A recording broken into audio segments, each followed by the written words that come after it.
Oh, welcome. Welcome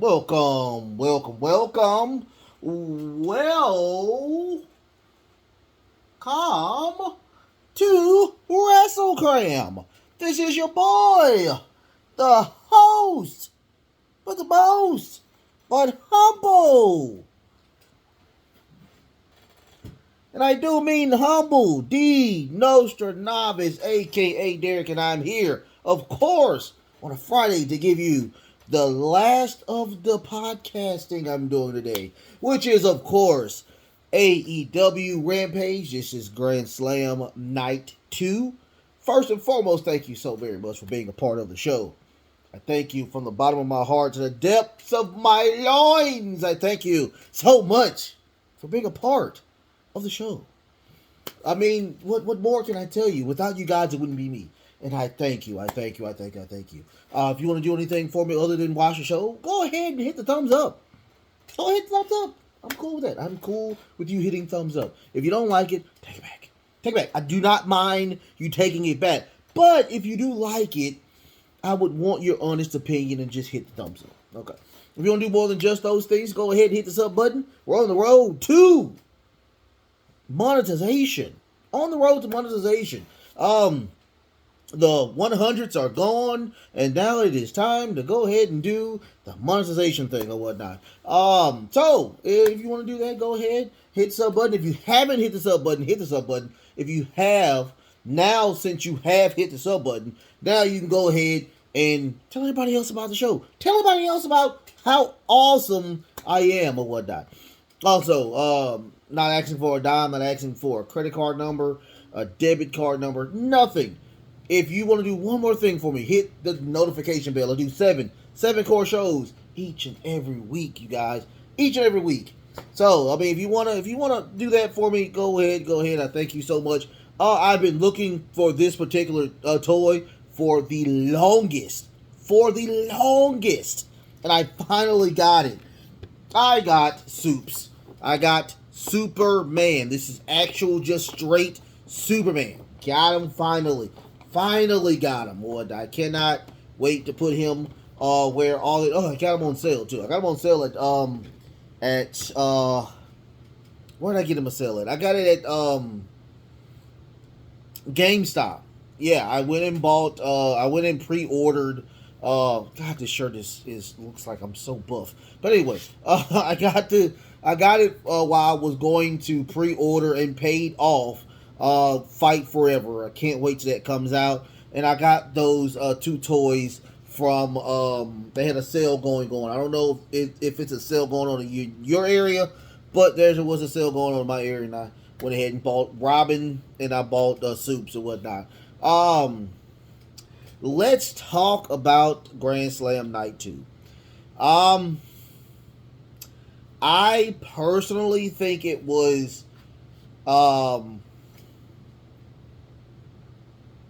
it wasn't good. I'm sorry. I wasn't the biggest fan of this show. There's some stuff that I would have changed times 12 on the show. But let's get into it. You know, let's get into it, you guys. So first and foremost, we got the Buddy Matthews and Brody King, the last, and of course, the young lady, what's her name, Julia Hart, which are the last members of House of Black. It's not even House of Black anymore because Malachi is been released from his contract. Versus Sting and Darby Allin. Now, this match was incredibly cringy to look at. No disrespect. You got Sting, who is just, he can't go anymore. I mean, during the middle of the match, you can literally see him just falling apart or whatnot. Darby Allin is just getting... It's just crazy what Darby does, and you know, to be cool, he doesn't really need to do all of that, but he does it, and it's like, stop. So Brody sets up two tables to for that to happen. Um, it was a crazy move where Brody, not Brody, Buddy and Sting are fighting on the outside, and those two tables are for Sting, which Sting falls on one and hits his head on the other one. It was just really. So they go to the stage, and they climb the structure. Well, Darby climbs the structure of the stage, does a coffin drop onto Buddy Matthews. It was just so. Darby gets that move where he does the Brody does the sleeper and push him on the curve so he can. So it's like he's being hung, but he gets out of that. They fall onto the skate outside the stage, and this is where it gets even more cringe and just awkward.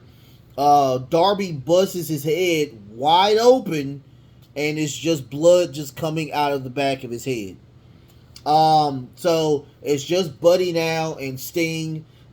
Sting was in the beginning-ish of the match was handcuffed.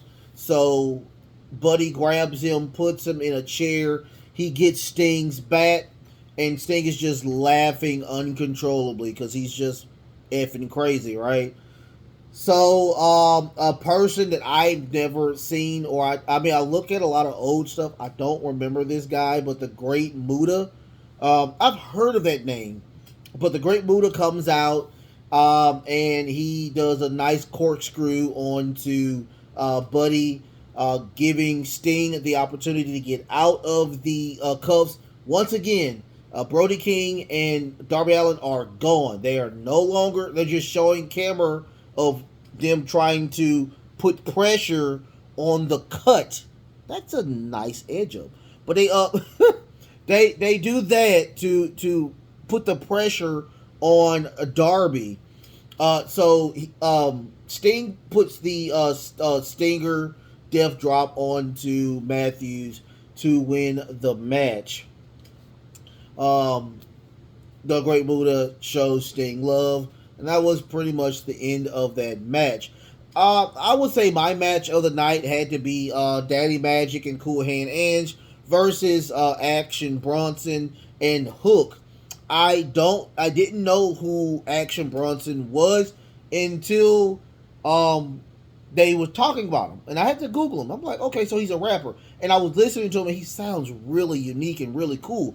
I'm guessing he's the Rookie of the Year when it comes to rapping, and I really like his style. So, and he's from, I'm guessing, Jersey or New York, somewhere in that little area.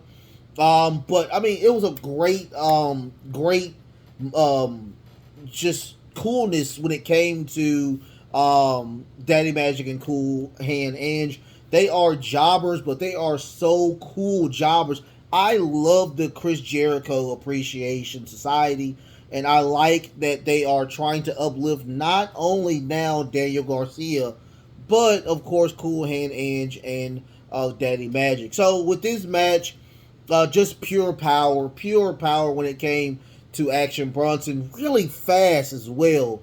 But at the end of that match, we did get both red rooms on both Cool Hand and Daddy Magic by Action Bronson and Hook for them to win the match. After that, we got Wardlow and Samoa Joe versus Tony Nese and Josh Woods.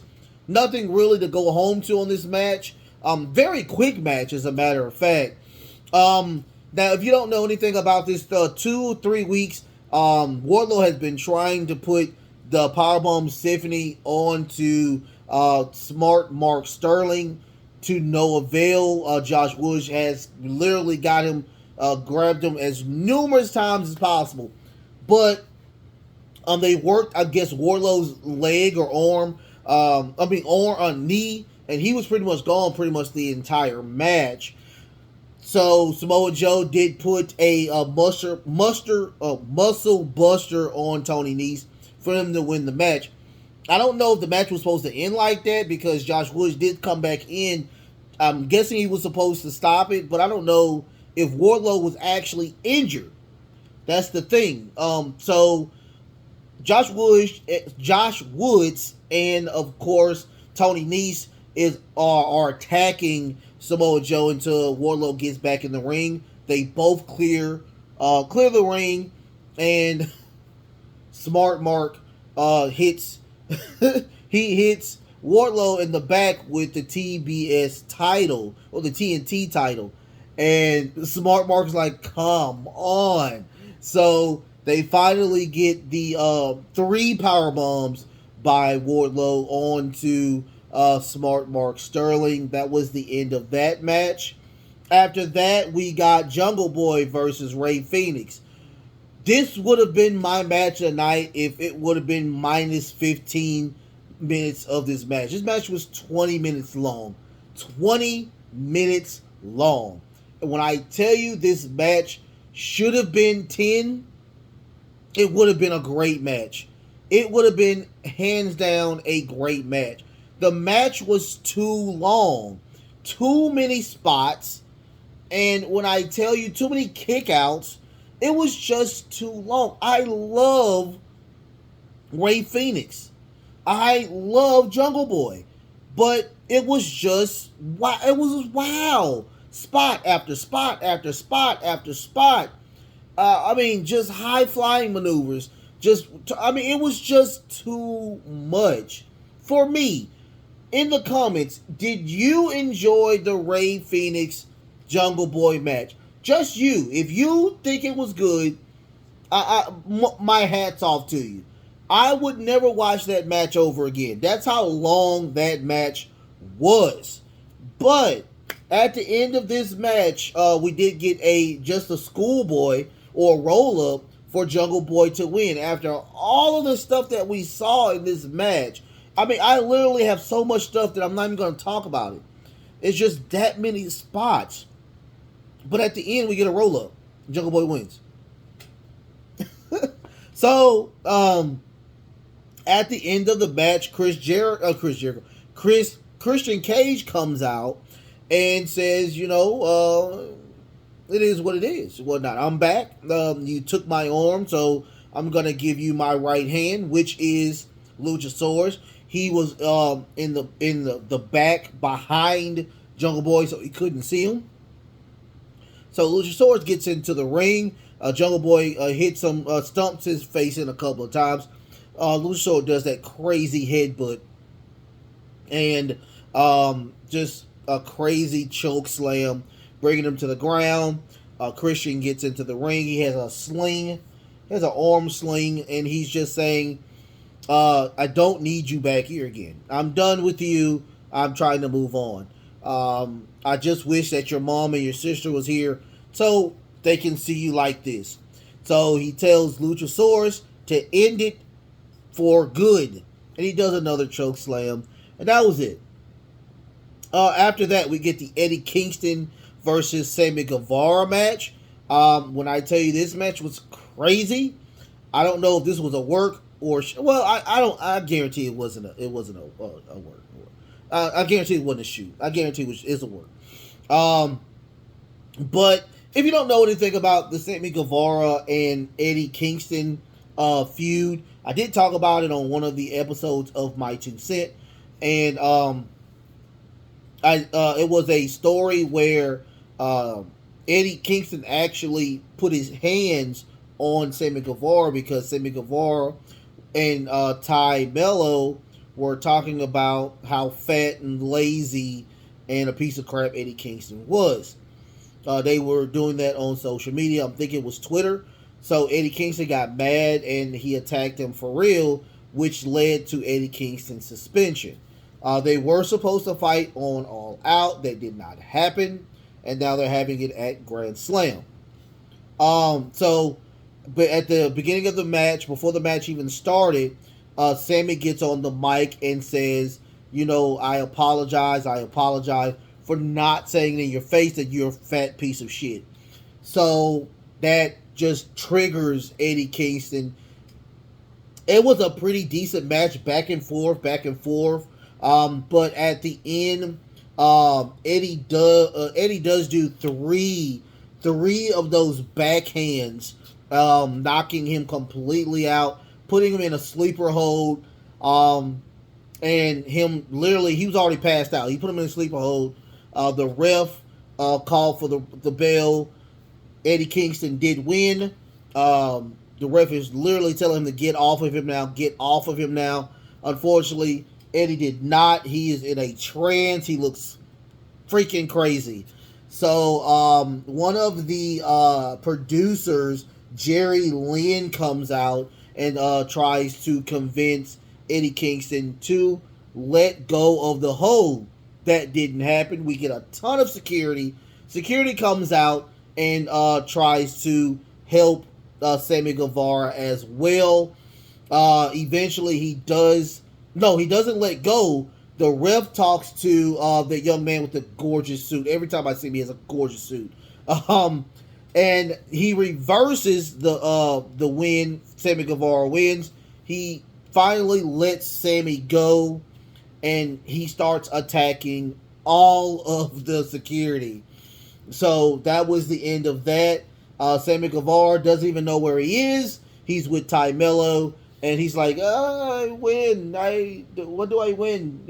Hopefully some air, because you looked like you were truly winded after that. After that, we get Delamonte versus Jade Cargill. Delamonte comes out with, of course, Trina, the baddest bitch, or whatnot. And it was funny because I was at work today, and I was like, well, somebody came to me and said, hey, you're the wrestling guy, and I heard Trina's going to be on wrestling today. I was like, yeah, but do I think she's the baddest bitch?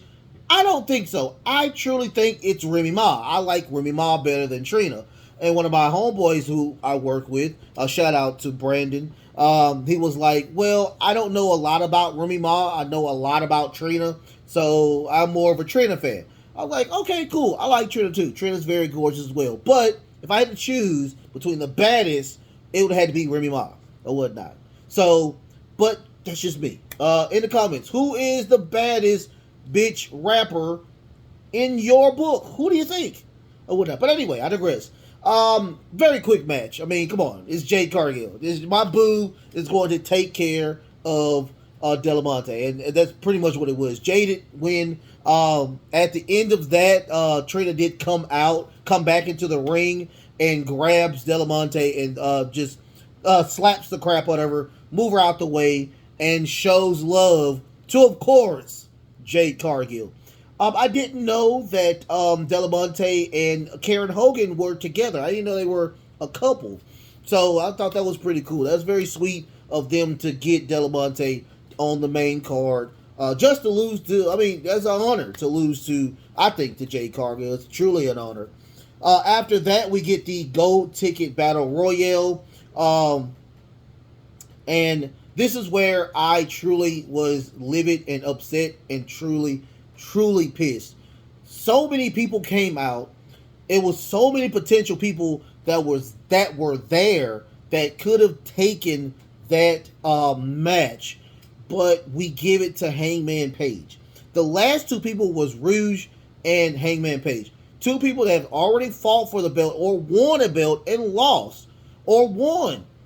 Get some fresh people out there. You had so many people to choose from, but you go with the safe bet with Adam Hangman Page. Hopefully we got a storyline that's gonna clear all of this out, because I'm so lost to keep seeing the same. Vince was bad at just recycling people or whatnot.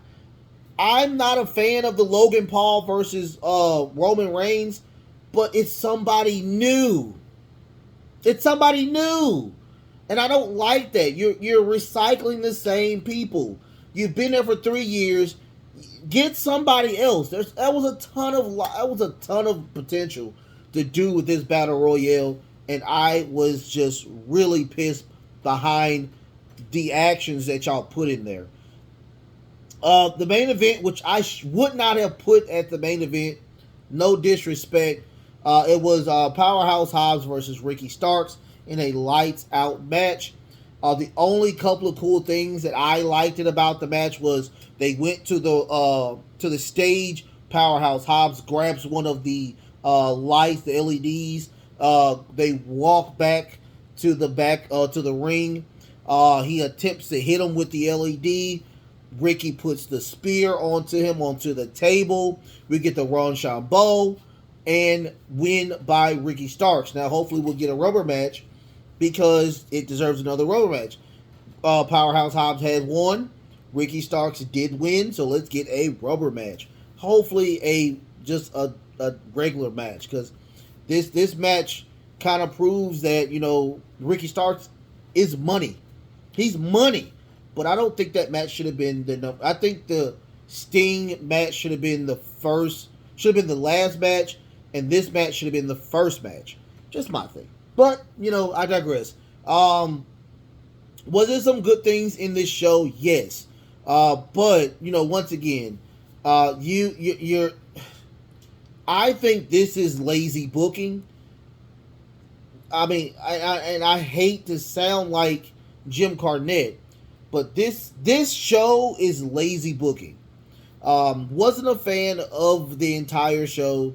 It was only bits and pieces that I liked. And of course, my match of the night with AEW was, of course, Action Bronson and Hook versus Cool Hand Ange and Daddy Magic. I mean, it was a good match.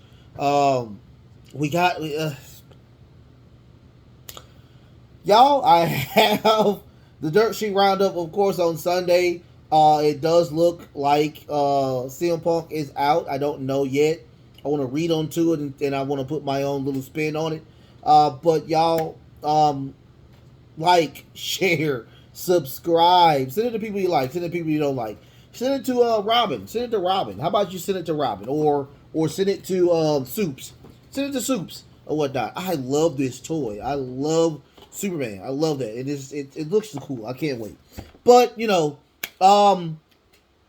mental health is truly, truly a thing. Make sure you're taking care of number one first before you can take care of anybody else. Also, flu season is coming up, and that nasty bug is still out there. If you are healthy enough, please go get vaccinated. It not only helping yourself, but everybody else around you and whatnot. I love y'all so much. I will see y'all Sunday. My Steelers lost. I hate that. My Steelers lost Thursday. That may be... we lost to the Browns. Anyway, I love y'all so much. Until next time, love, peace, and of course, wrestling.